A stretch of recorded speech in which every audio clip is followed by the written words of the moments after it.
అటువంటివి ఎవరో ఒక దగ్గర ఎవరో ఏదో పెట్టాడంటే అది వేరే విషయం. జగనన్న కనెక్ట్స్ అనే పేరుతో కొన్ని పొలిటికల్ జననేత అని వీటితో పాటు అవి ఓకే. మరి ఇది కూడా మరి ఇవన్నీ కూడా పెట్టడం జరిగింది. మా భీమవరంలో, విజయవాడలో, గుంటూరులో, ఒంగోలులో అలా ఎన్నో చోట్ల మరి ఎవరు అప్రూవ్ చేశారో కానీ ఓకే. తనను తాను భగవంతునిగా భావించుకోవటం కొత్తవి కాదు. బిఫోర్ క్రీస్తు పుట్టక పూర్వమే. ఎందుకంటే ఎందరో అభిమానించే, మనందరం కూడా అభిమానించే భగవత్ స్వరూపుడైన యేసుక్రీస్తు పుట్టక మునిపే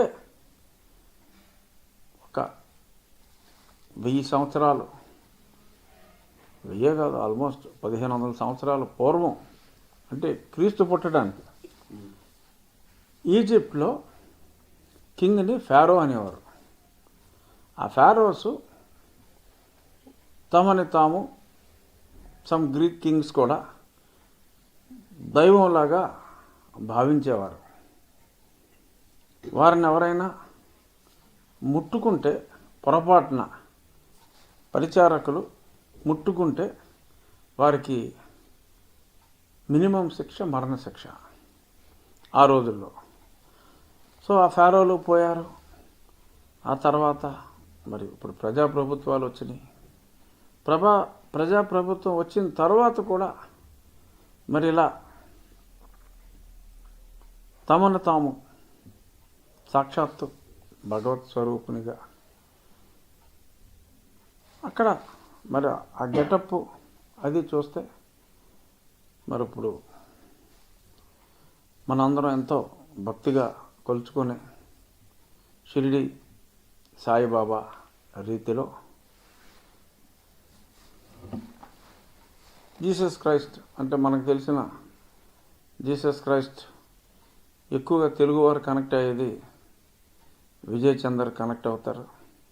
కరుణామయుడు సినిమాలో మరి ఒక గెడ్డం లేని కరుణామయుడిగా, అలాగే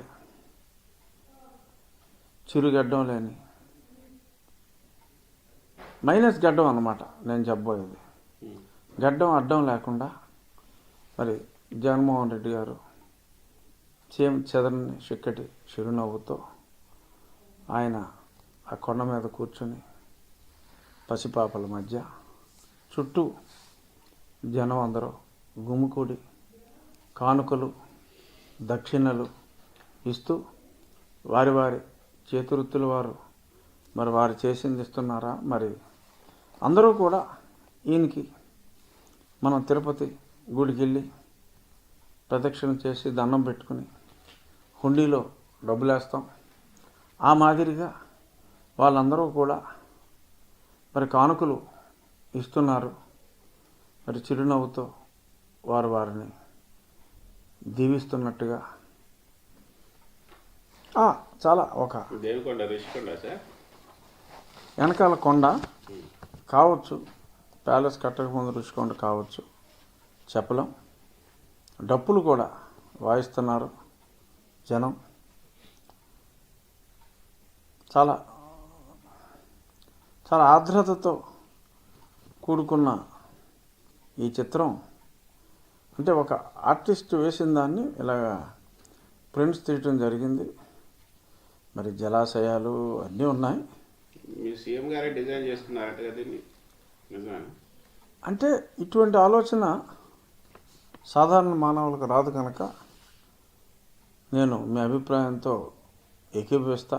పైగా ఆయన తరచూ ఆ చంద్రబాబు నాయుడు, ఆ దత్తపుత్రుడు అనే వ్యక్తులను కూడా ఆ కొండ చాటున నక్కి నక్కి చూస్తున్నట్టుగా ఆ ప్రవేశపెట్టిన విధానం ఇది డెఫినెట్గా. అంటే దాని ఉద్దేశం ఏంటి సార్? ఏంటో ఒళ్ళు బిడ్డ కూడా ఉన్నట్టున్నాడే, చూడండి కొంచెం. ఓ పసిబాలుడు కూడా ఒళ్ళో ఉన్నట్టున్నాడు ఉన్నాడు ఉన్నాడు. కదా. ఆ లాలన, ఆ ఆప్యాయత డెఫినెట్గా ఓ భుజం ఎక్కిన ఒక బాలిక, ఆ ఆర్ద్రత, ఆ వెనకాల సౌభ్రాతత్వం, నిజంగా ఇది అన్యజన అసాధారణం. సరే,